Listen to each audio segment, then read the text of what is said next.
Bienvenidos a Cine Aparte y gracias por darle play a esta nueva entrega. Permítanme un pequeño viaje de nostalgia hacia la década de los 90.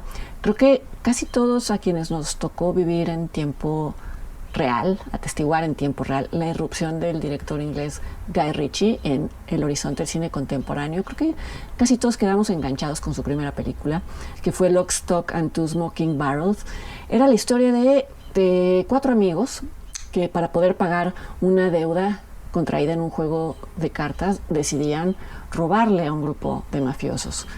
Era una película con una estructura muy compleja, muy bien lograda, con un estilo visual muy atractivo, con diálogos muy ingeniosos y en donde Ritchie mezclaba caras conocidas, como era el caso de Sting, con otros rostros que nunca habían aparecido en el cine. Era el caso de Jason Statham, que antes había sido clavadista, después fue modelo de algunas campañas publicitarias y después de aparecer en esta película de Guy Ritchie se convirtió en actor.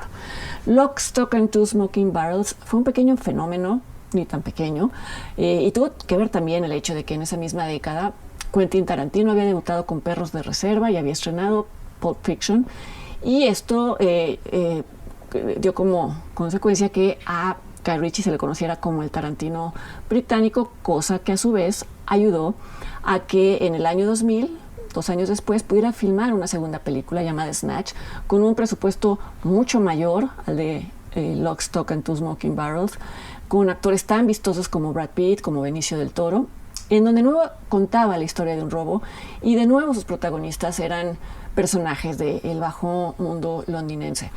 También Snatch fue una película muy bien recibida, pero en mi opinión no era tan buena como la primera, o era derivativa de la primera. Daba la impresión de que Ritchie iba a permanecer un buen rato moviéndose en ese terreno, en ese tono, y creo que la predicción se cumplió.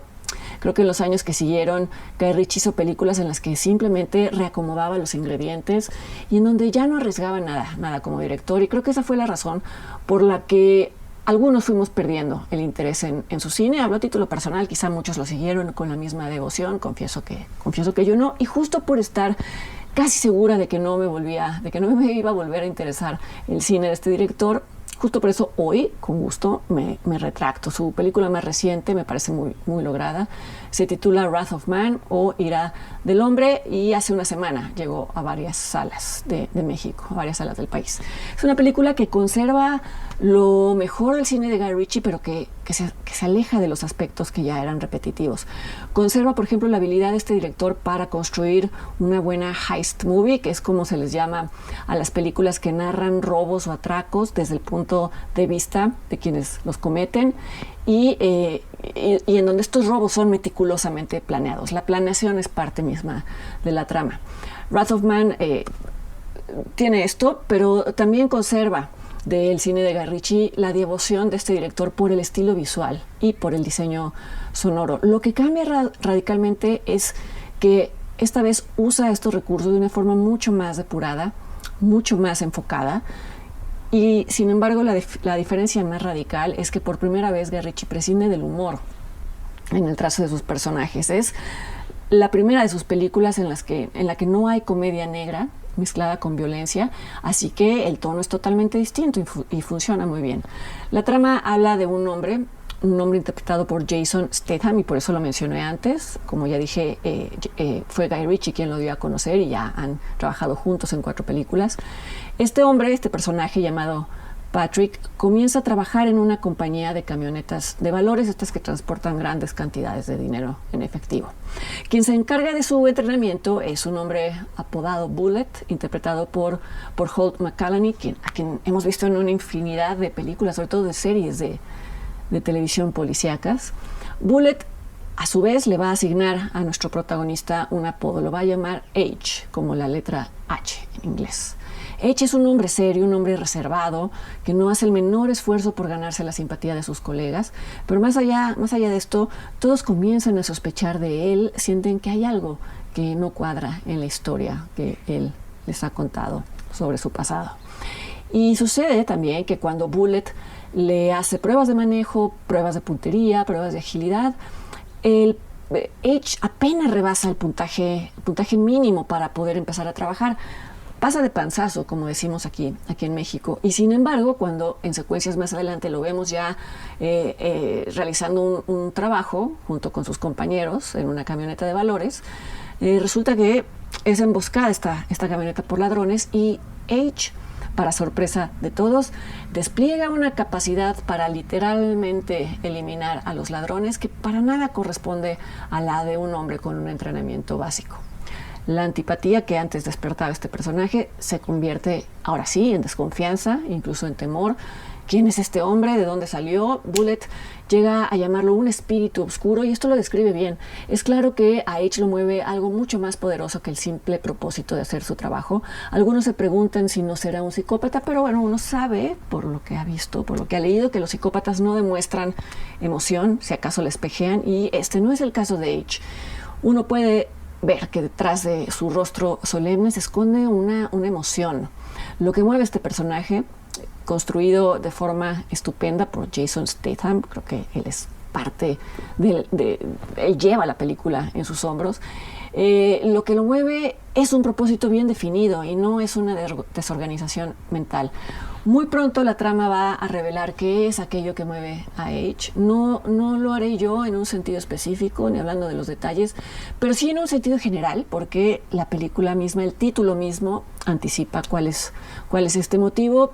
Si no quieren enterarse del sentimiento que mueve a H, pueden dejar de escuchar ahora. Pero insisto, la incógnita real que plantea la película es otra y es algo que se revela hasta el final. No tiene que ver con los motivos de H. En todo caso, si decidieron quedarse, quizá reconocen que la frase "la ira del hombre", que es el título de la película, tiene un origen bíblico. El Nuevo Testamento dice que solo Dios puede vengarse porque la venganza de Dios es perfecta y en cambio la ira del hombre, que es el título de la película, es pecaminosa y se expone a la influencia demoníaca. Es decir, que en esta frase la ira del hombre es equiparable a la venganza del hombre, y este es el móvil de H. Más adelante, en algún momento, la película expone claramente cuál es el acto que este personaje quiere vengar. El hecho de que antes de trabajar como guardia de valores, H es evidente que estaba entrenado para matar, no siempre en defensa propia, no siempre con buenas intenciones, hacen que su deseo de venganza se materialice de formas extremas. Su ira es justificada, como ya verán, la venganza no tanto. Algunos la llamarían demoníaca, haciendo eco del título de la película y del fragmento bíblico que le da nombre a la película. Más allá de este dilema moral, que sí es interesante y al que voy a regresar, lo que es muy atractivo de Wrath of Man es cómo la oscuridad, no solo de personajes, sino de todo el asunto, envuelve en toda la película.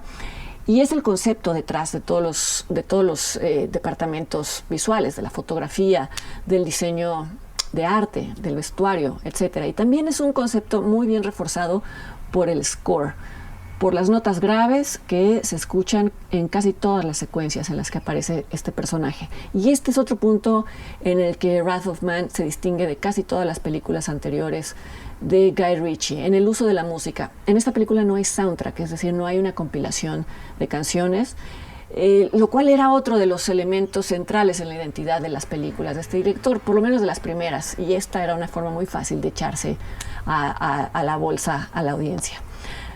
Por no tener amortiguadores como un soundtrack, como el uso del humor, esta película resulta más violenta que todas las anteriores. Hay quien rechaza el cine violento, alegando que las películas violentas incitan a actos de violencia en el mundo real. Esta es una afirmación que no ha tenido sustento, nunca se ha logrado comprobar esta correlación, pero más allá de eso creo que sería absurdo omitirlo en la ficción, un componente que cada vez es más presente y más a la vista en la realidad. Quizá estos reclamos podrían dirigirse a las películas que no muestran las consecuencias de la violencia, y si ese fuera el caso, Wrath of Man igual saldría bien librada, porque prácticamente ese es su tema, las consecuencias de la violencia en un hombre y cómo la violencia da lugar a una espiral sin fin, se alimenta a sí misma. Pero aún si esta fuera una película con válvulas de escape, con amortiguadores, no deja de ser una fantasía de venganza, y no debemos de perder de vista que las fantasías de venganza cumplen una función catártica. No son relatos literales, sino que recurren a hipérboles, recurren a exageraciones y confían en la capacidad de los espectadores para reconocer símbolos mencionaba antes que existía el dilema de decidir si la venganza de H estaba moralmente justificada por lo que le había sucedido o si debíamos de condenar al personaje, pero lo cierto es que no hay dilema, es un falso dilema. Es claro que la película toma partido por él y orilla al espectador a tomar partido por él, y esto es simplemente porque lo que está en juego es el castigo a quienes cruzaron un límite. Me permito esta pequeña digresión no porque crea que Wrath of Man es la mejor película de este género, de la fantasía de venganza, pero en tiempos en los que todo se juzga bajo criterios que no corresponden, creo que sirve como un buen recordatorio de que el cine en particular, el arte en general, operan en otro ámbito e incluso llegan a ser terapéuticos, aunque no sea su función ni su obligación. Wrath of Man de Guy Ritchie está en carteleras, está en varias salas del país, y yo los invito para que me acompañen la siguiente semana en otra entrega de Cine Aparte. Hasta entonces.